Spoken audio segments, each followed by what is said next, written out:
Every April 30th, Europe lights bonfires, calls back the dead, and lets witches ride the wind. This isn't cosplay. This is Walpurgis Night, an ancient, unholy mashup of saints, spirits, and straight-up chaos. I'm Alina, and today we are diving into one of the weirdest, darkest, and most haunted traditions Europe still refuses to let go. Forget Halloween. This is the real Night of the Dead. Stay till the end because I'm also going to tell you about the time an entire town started dancing and couldn't stop. No music, no mercy, just bodies dropping one by one. And if you think that has nothing to do with Walpurgis Night, think again. So smash that like button, subscribe if you're brave enough, and let's conjure something deeply questionable. Picture this. You're in a cute little Bavarian village. Timber-framed houses, wood smoke in the air, and sheep that judge you harder than your ex.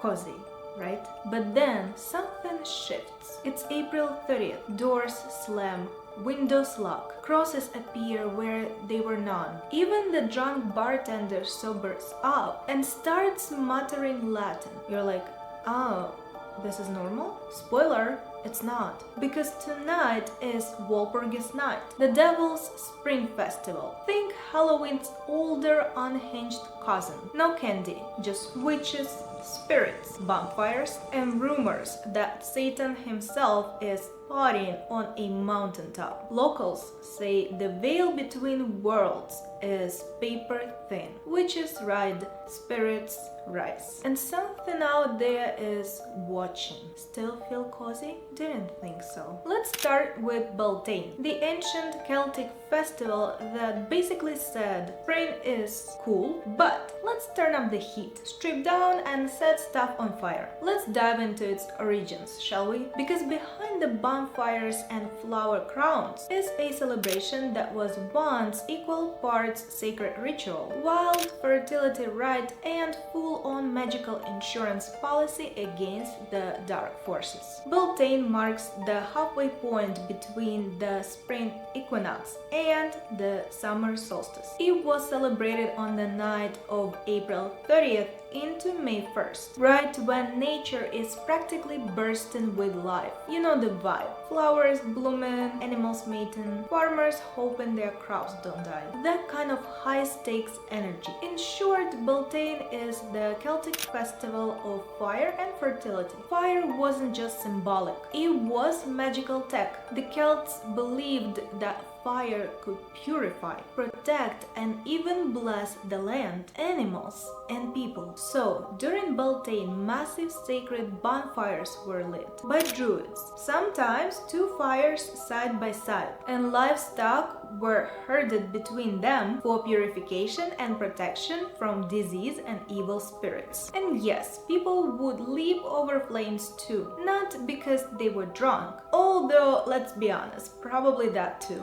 but because jumping the fire was believed to bring fertility, luck, and even a hot partner. This festival was deeply tied to life force, growth, and let's just say it, sex. Beltane was a time when social norms relaxed and fertility was celebrated quite literally. Young couples would often disappear into the woods to celebrate the season in very physical ways. This wasn't some naughty side quest. It was part of the spiritual tradition. The land needed to be fertile. The people needed to be fertile. And what better way to inspire nature than, well, mimicking it? Some Beltane traditions even involved the symbolic marriage of a May Queen, representing the earth, and a green man, the wild fertility god of nature. Sometimes this was a performance, sometimes it was more than just a performance. It depended on how pagan the village was feeling. Beltane wasn't just about fun, it had a dark undercurrent of survival. The ancient Celts lived in a harsh world of plagues, failed harvests, and weird neighbors who might hex your chickens. Beltane was a spiritual shield against that. Offerings were made to spirits and fire. Yes, they took fairies very seriously, and homes were decorated with rowan branches, hawthorn blossoms, and other protective plants. People would extinguish their hearth fires the night before and then relight them from the Beltane bonfires to carry the blessing of sacred flame into their homes. And of course, people believed the veil between worlds was thin at Beltane, just like at Samhain, aka Halloween. Only instead of ghosts, you had to worry about fairy mischief, which could be equally terrifying and 100% weirder. As Christianity swept across Europe, a lot of pagan holidays got either wiped out or absorbed. Beltane was one of those that couldn't quite be killed. It was just too beloved. So instead, it was twisted. All the fire leaping and forest frolicking rebranded as devil worship. The maypole, which symbolized the union between earth and sky, and yes, was very phallic, was suddenly a suspicious object. And those nighttime rituals, the church called them witch Sabbaths. By the time the Middle Ages rolled in, Beltane wasn't a holy festival anymore. It was dangerous, heretical, and downright horny, which is exactly how it ended up tangled with things like Walpurgis Night, when peasants and pagans were accused of calling up Satan while Walpurga was just trying to sleep. Yes, Saint Walpurga. The poor woman just wanted to be a good nun, perform some miracles, and maybe get a monastery named after her. Instead, she's now the accidental poster girl for witch parties and demonic bonfires. Classic case of do good, get cursed with a legacy you never asked for. So let's rewind a bit. Before she became the unwilling face of Walpurgis Night, Saint Walpurga was born around 710 AD in England. Yes, England, and was sent over to what's now Germany as a missionary. This wasn't exactly a weekend road trip. It was a dangerous trek full of pagan chaos, plague, and the kind of spiritual warfare that would make even the most pious monk reconsider their life choices. But Walpurga, she was determined. She followed in the footsteps of her uncle, Saint Boniface, who got martyred, by the way. So family reunions were already off to a bleak start. She became a nun, an abbess, and, according to legend, performed a handful of miraculous deeds, like healing the sick and calming storms with prayer. You know, regular saint stuff. People adored her. When she died in 777 or 779, depending on who you ask, she was buried at Heidenheim, and that could have been the end of it. But no. A few years after her death, people noticed something strange happening at her tomb. Her bones, yes, bones, started leaking a weird oily substance, like not just a little trickle. We're talking a steady ooze. Naturally, everyone freaked out, and because medieval folks were just built different, they interpreted this as holy, not terrifying. They bottled it up and called it Walpurga's oil. Pilgrims came from all over to get their hands on it. Imagine a holy essential oil made from the corpse of a saint. Medieval goop, basically. Now here's where the cosmic irony kicks in. The church decided to canonize her and commemorate her sainthood on May 1st, which was great, except that her feast day started on the evening of April 30th, exactly the night Germanic pagans already celebrated Beltane, the spring fire festival. So the church, in its infinite wisdom, tried to overwrite it. Let's toss a saint on that bonfire orgy and call it a Christian holiday. Spoiler, it didn't work. Instead of smothering the ritual, they accidentally gave it a mascot, and Saint Walpurga, bless her pure little heart, got retroactively dragged into one of Europe's darkest traditions, and thus Walpurgis Night, a night where people burn fires for the saint against the spirits with the witches during a spring fertility festival, while possibly invoking Satan, all depending on who you ask. Confused? Good, so was Saint Walpurga. And every year, while she's presumably trying to rest in peace, half of Europe throwing god raves in her honor, complete with fire, nudity, and ritual howling. She went from nun who heals sick children to spiritual chaperone of orgiastic witchcraft in under a millennium. Not exactly the brand she was going for. If ghosts can roll their eyes, you can bet Walpurgas are doing backflips in her coffin every April 30th. And honestly, you have to laugh, because in the end, Walpurga's story is the ultimate medieval PR nightmare. A devout woman becomes a saint and ends up trending every year because people think she's the patroness of flying sex covens. The rebrand is so bad, it's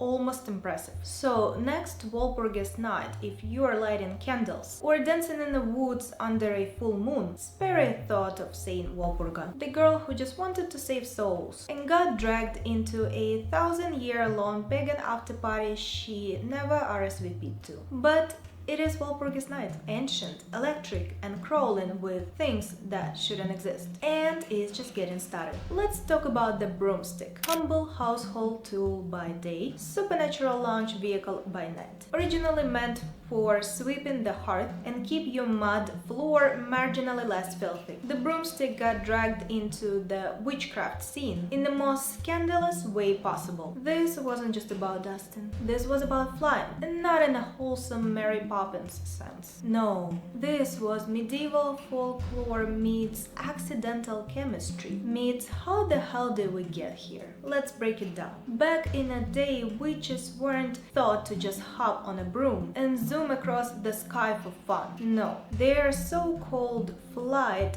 was more described as a hallucinogenic journey, the kind where your soul leaves your body and parties in the forest with demons, fae, and probably at least one talking god. So how did they get airborne? Enter the famous flying ointment. This was a potent mix of herbal magic and straight-up toxic plants, things like belladonna, henbane, mandrake, and datura, all known for their intense psychoactive effects. Basically, medieval witches were brewing what amounted to DIY astral travel cream with a side of possible death. But here's the kicker. These plants are really dangerous to ingest orally. So, according to some historians, and one particularly eyebrow-raising body of trial records, the ointment was instead absorbed through mucous membranes. Yep, that kind of membranes. Which brings us to the broomstick. Smooth, wooden,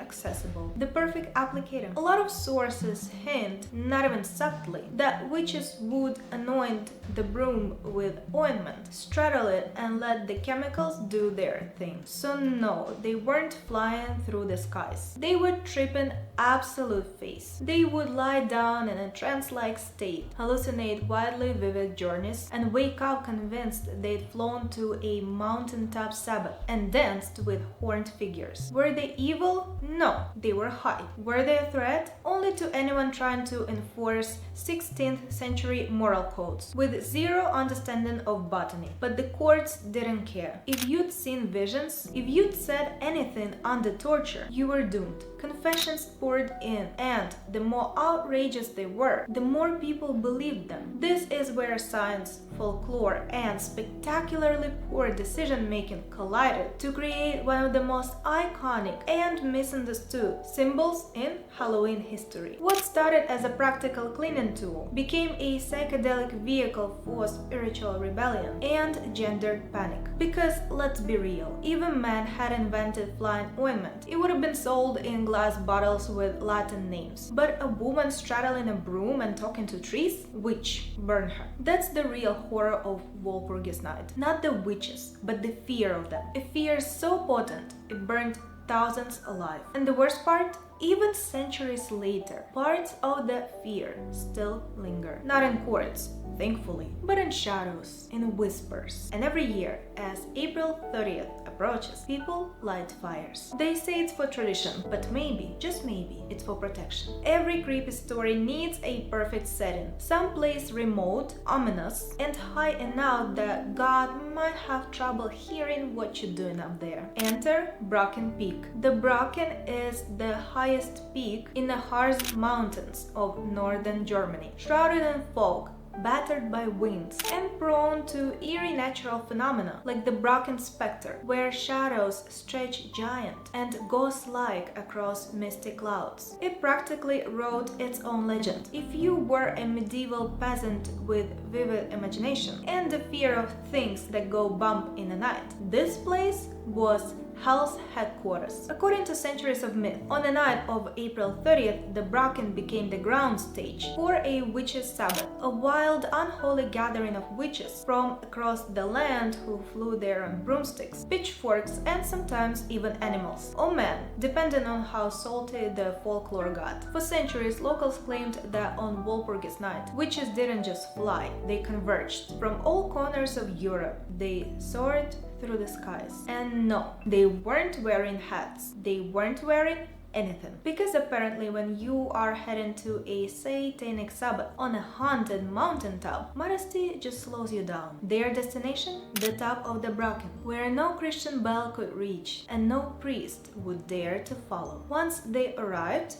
things got weird. This wasn't some giddy moonlit picnic. According to the legends, the witches circled around a bonfire, danced backwards, because of course, and offered up their loyalty to none other than the devil himself. That's right. Hoofed feet and all. Satan didn't just watch Walpurgis Night from the sidelines. He showed up, and not subtly either. This is his main event, his Burning Man, his annual meet and greet with the girls. And like any good mythological figure, he's got range. Sometimes he arrives as a massive black god, eyes glowing, horns curved like nightmares, looking like he just walked out of a metal album cover. Other times he's a shadowy man, tall, charming, dripping with dark charisma, and oh yeah, hooves. The guy's rocking cloven feet and still pulling off mystery and seduction. Power move. Satan would bring the infamous Book of the Damned, the spine-chilling guest book of Walpurgis Night, where witches allegedly signed their souls away under the flickering light of fire and the approving gaze of a goat-footed devil. According to legend, this wasn't just a metaphorical oath or spooky bedtime story. It was a literal, physical book, black as sin, inked with blood, and bound in,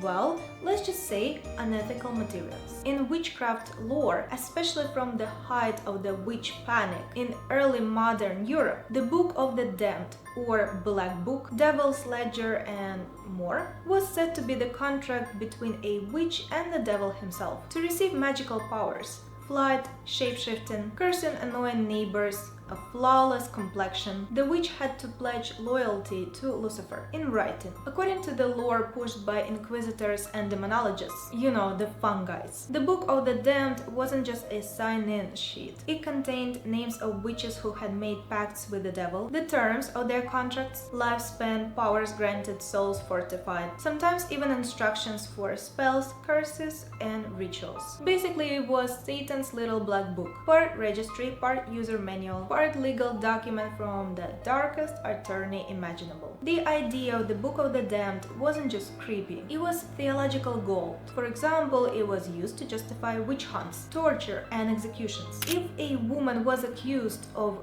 witchcraft, authorities would often demand she reveal where the book was, who else had signed it, and what she'd been promised. Confessions extracted under, let's just say, creative pressure often included references to this unholy book. This concept also fed into a much bigger fear. The faith could be undone, that someone could literally reverse their baptism and turn their back on God, not just in thought, but in contract. Signing that book was the ultimate betrayal, the supernatural equivalent of unfriending heaven. Each witch on Walpurgis Night, it was said, would sign this Book of the Damned, in blood or worse. Then came the drinking, the spells, the ecstatic mayhem, and yes, the dancing that allegedly made your local maple look like a knitting circle. The rituals were described by demonologists, clergy, and terrified villagers, none of whom were invited, as a debauched, blasphemous inversion of a holy mass. Here's what supposedly went down. First, the oath. New witches were initiated in front of the devil himself. They renounced God, trampled crosses, and swore fealty to Satan in exchange for powers. They would then sign the Book of the Damned in blood. Boom, officially Team hell. Next, the unholy mass. The devil would hold a mock mass, mimicking Christian sacraments in twisted ways. Black candles, inverted prayers, sacrilegious communion. This wasn't just rebellion, it was a spiritual middle finger to the church. Then came the dancing around fire, wild, frenzied,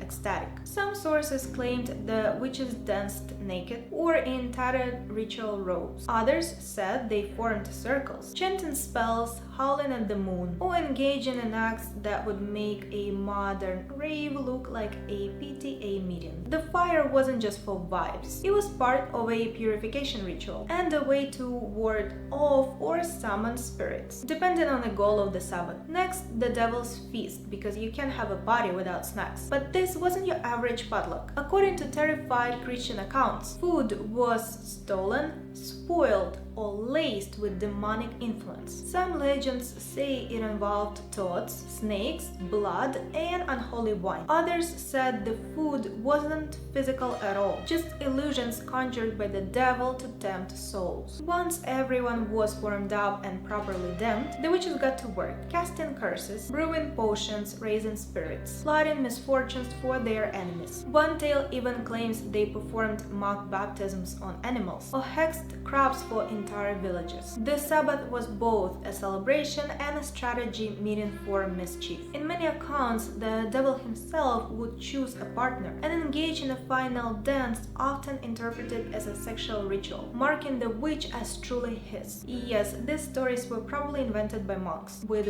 way too much time and imagination, but the image stuck. A dark, infernal waltz under fire-lit skies. The sun would rise, the witches would vanish, some say flying home, others say melting into the mist. Brocken would return to silence, leaving behind burned ground, strange footprints, and a lingering sense that something unnatural had just passed through. And back in the villages, people would awaken to dying crops, sick animals, sudden storms, or maybe just a hangover from the fear that kept them up all night. To modern ears, it might sound like a wild fiction, the stuff of heavy metal album covers or Tumblr fever dreams. But here's the thing, people believed this. They believed it enough to burn their neighbors alive over it. From the late 1400s to the 1700s, across Europe, a tidal wave of mass hysteria broke over small towns and villages. People were being accused of witchcraft at an alarming rate, and not just for spooky stuff. You could be accused because your cow gave sour milk, or your neighbor's baby got sick, or because someone just didn't like how you look at them during church. And on Walpurgis Night, if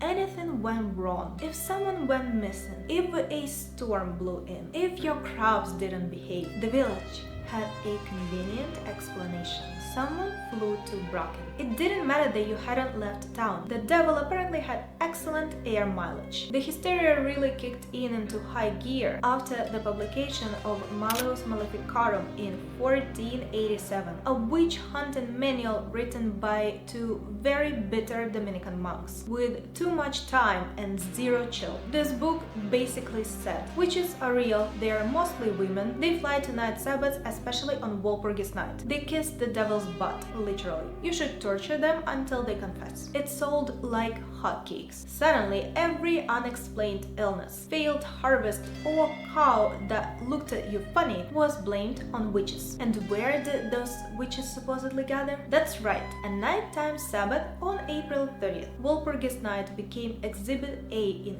countless trials. In Germany, Sweden, Scotland, Switzerland, and beyond, people were accused of flying off on Walpurgis Night to the Brocken or local equivalents to worship Satan, sign the Book of the Damned, and feast on roasted babies, a common claim somehow. During interrogations, which were often not subtle, suspects were asked, did you fly to the Sabbath? What did the devil look like? Did you sign your name in blood? Who else was there? If you said yes, you were burned. If you said no, you were tortured until you said yes. So yeah, the system had some issues. Either way, the message was clear. Don't mess with whatever's up on that mountain. But the irony, the more they punished supposed witches, the more power the story gained. Brocken grew into something more than a mountain. It became a symbol, a place where fear and folklore fused into something durable, something deadly. By the time the worst of the trials slowed in the 1700s, tens of thousands of people had been executed. Most were women, often older, single, poor, or just weird enough to make people uncomfortable. Accusations often ramped up right before or after Walpurgis Night, when people were on edge, watching the sky for broomsticks and blaming that weird rash on dark forces. Of course, all of this legend making was probably cooked up by people who were terrified of anything female, herbal, or remotely fun, but still the imagery stuck. The idea of the devil personally holding a once-a-year pagan party, too juicy to let go. And now, even centuries later, fires would be lit on hills and mountains all across Europe, not just to celebrate spring, but to keep whatever was gathering on Brocken Peak from flying any further. Because even if you don't see them, even if you don't believe in witches, part of you still checks the sky, just in case. Today, Walpurgis Night is still very much alive and honestly thriving. You can almost hear Saint Walpurga groaning in the afterlife as bonfires blaze across Europe, especially in Germany, Sweden, and the Czech Republic, where people have leaned all the way in. In some places, it's got the full burn the witch energy, like literally. Effigies of witches are still tossed into the flames as a kind of symbolic spring cleaning. Out with the bad spirits, in with the flowers and fertility. It's part exorcism, part fireworks show, and part small town drama because, you know, someone's gonna make their witch doll look suspiciously like their ex. And then there are the folks who skip the symbolism altogether and just say, screw it, let's drink in the woods and wear goat horns. And you know what?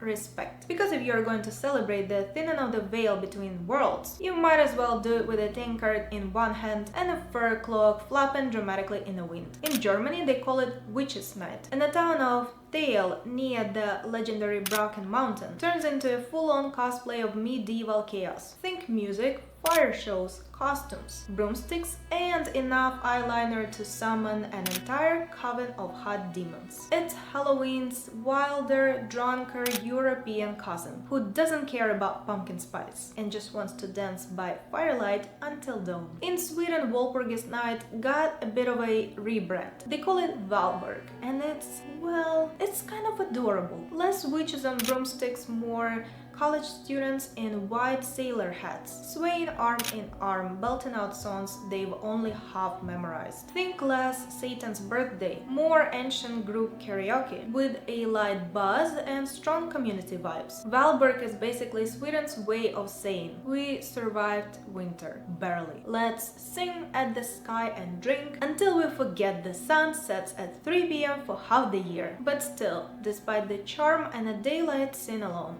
there's something in the air, a kind of eerie hum beneath the cheerful chaos. You're standing near a fire, your drink in hand, someone's singing off key, and for just a second, just one, you get that unmistakable feeling that you're being watched. A shiver, a glance over your shoulder. Maybe it's an old spirit. Maybe it's a crowd that's way too invested in your playlist. Or maybe it's just the schnapps whispering spooky things from your bloodstream. Over in the Czech Republic, Walpurgis Night goes by the name that literally means the witches. Subtle, not even pretending. They don't dance around the idea. They build a giant witch out of straw, stick her on top of a pile of wood, and set her on fire. Like some ancient ritual meets community theater with a vengeance. And it's not just a little symbolic flame either. These bonfires are massive, towering, glowing infernos meant to chase away winter, evil spirits, and whatever bad energy your great-great-grandmother picked up during the plague. It's half festival, half multi-generational trauma release for a country that's seen its fair share of wars, occupations, and grim folklore involving babies swapped by forest demons. This is less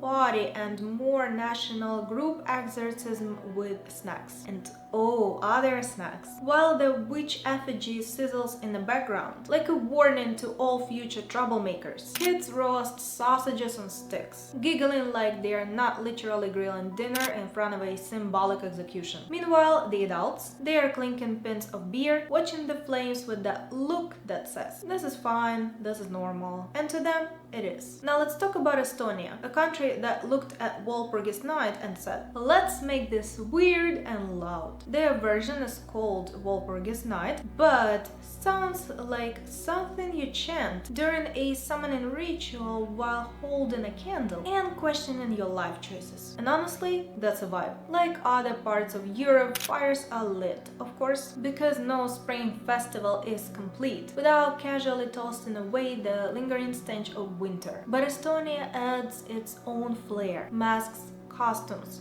drumming, shouting, and what can only be described as pagan homes security measures. The belief is this: on Walpurgis Night, spirits walk among us, dead ancestors, mischievous fate, random supernatural freeloaders. The veil is thin, the world is twitchy, and the dead are nosy. So, the Estonian strategy is to confuse them, distract them, feed them, or scare the hell out of them. In practical terms, that means wear a mask so spirits don't recognize you and follow you home. Make a ton of noise, bells, shouting, anything short of setting off fireworks to keep ghosts disoriented and preferably outside. Leave food offerings, a bite of bread, a splash of beer, maybe a sausage or two to keep the undead chill. Basically, ghost charcuterie. It's controlled chaos, pagan style. You're not inviting spirits over for tea. You're bribing them to leave you alone. And if that fails, just scream and bang some pots. Works every time. There is also a bit of mischief baked into that tradition. Walpurgis Night is one of those nights when rules bend, costumes come out, and people wander the streets in a semi-ritualistic, slightly tipsy gaze. It's spooky, yes,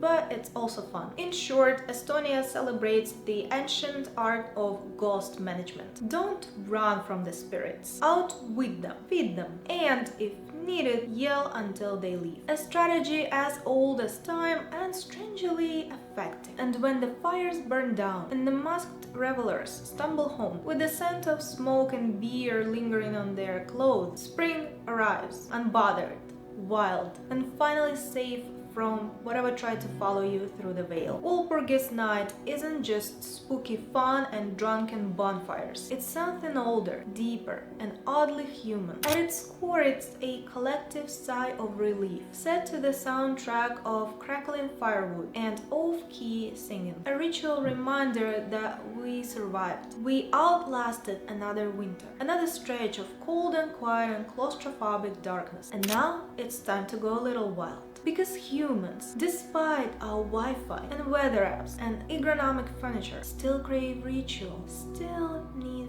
fire, still need the ancient sense of event that tells us the season has changed, the world is waking up, and you are too. Walpurgis Night offers just that. It's a night that says, we made it. We remember, we celebrate, and also we're a little unhinged, which honestly might be the most human thing of all. Walpurgis Night hasn't just survived, it's gone full pop culture. If your holiday shows up in classic literature, vampire lore, heavy metal albums, and The Simpsons, congratulations! You are not underground anymore. You are practically a celebrity. Take Goethe, for example. In his fever dream of a masterpiece, Faust, he gave us a psychedelic Walpurgis Night that reads like a 19th century acid trip. Witches swarm the Brocken mountain. Demons argue about politics. And Faust hallucinates so hard, he ends up dancing with the devil in drag. Honestly, it's kind of iconic. Goethe took the folklore and cranked it up to 11, turning a spooky folk holiday into a literary mind melt. Then there's Bram Stoker, who couldn't resist sinking his fangs into it. Before Dracula had bookshelves, he wrote a short story called Dracula's Guest, a little prequel where a clueless Englishman wanders into a haunted German village on Walpurgis Night, aka the absolute worst time to go sightseeing alone. Cue wolves, corpses, storms, and one very annoyed vampire. It's gothic horror 101, and the holiday makes a perfect backdrop for things that go bump and bite in the night. But it doesn't stop there. Heavy metal grabbed Walpurgis Night and said, let's make it loud. Bands like Black Sabbath, King Diamond and Bathory, named after a real-life bloodthirsty countess, because of course, embraced the night's dark, witchy energy, like it was forged in a pentagram. If Halloween is spooky, Walpurgis is metal. More fire, more leather, more skulls. And just when you think it couldn't get any more mainstream, enter The Simpsons. That's right, our beloved yellow family even made a nod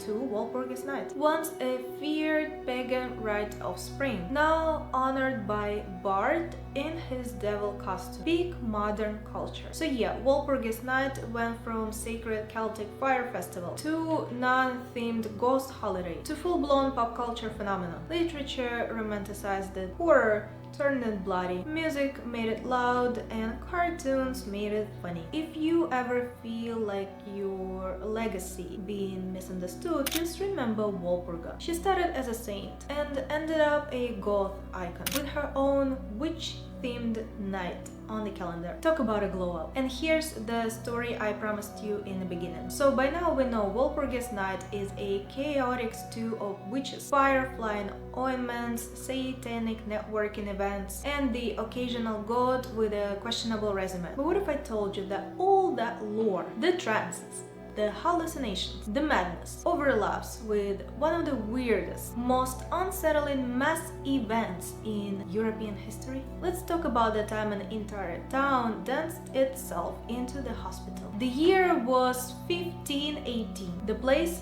Strasbourg. Back when it was part of the Holy Roman Empire. The vibe? Deeply cursed. It started with one woman. She walked into the center of town and began to dance. Not a little jig, not a polite waltz. No music, no audience, just relentless, frantic, sweating, twitching dancing for hours, then overnight, then into the next day. And then others joined in. Within a week, dozens were infected. Within a month, there were hundreds. Some danced for days, some collapsed from exhaustion, some reportedly died from heart attacks and strokes, their bodies given out while their limbs kept moving. No one could explain it, no one could stop it. And it wasn't a one-off event. Versions of this so-called dancing plague occurred in other places too, all across medieval Europe. But the Strasbourg outbreak, that one went full viral Renaissance TikTok style. Now, historians have theories, lots of them. Some say it was mass hysteria, collective psychological breakdown, fueled by religious fear, hunger, or good old medieval stress. Others point to ergot poisoning, a nasty little fungus that grows on damp rye bread and causes LSD-like effects, hallucinations, spasms, euphoria, convulsions. You know, fun sandwich ingredients. And then of course you have the classic 1500s answer to everything, witchcraft. It happened during the summer months, but the timing and symptoms got people thinking. Trances, seizures, group madness, and uncontrollable behavior. It started to sound a lot like the stories whispered about Walpurgis Night. The flying ointments, the wild dances, the eerie visions, they weren't just myth. They lined up with very real human experiences, the kind that couldn't be explained away with prayer or leeches. To the villagers and clergy, it looked like the devil was throwing another party, and this time he didn't bother waiting for April 30th. Was it witchcraft, bad bread, feral psychology? Maybe all of it, maybe none of it. But it added fuel to an already blazing fire. Europe was in a grip of something. Whether it was superstition or some deeply weird fungal outbreak, stories like the dancing plague only strengthened belief in supernatural chaos. It proved, at least to them, that unseen forces could still take control of your body, that madness could be contagious, and that somewhere, maybe just out of sight, there were things pulling the strings. Thanks for watching. If this gave you chills, drop a fire emoji in the comments. Subscribe for more twisted history. And remember, next April 30th maybe, keep one eye on the sky. And if you liked this video, watch my next video right here, and I'll see you there. Bye!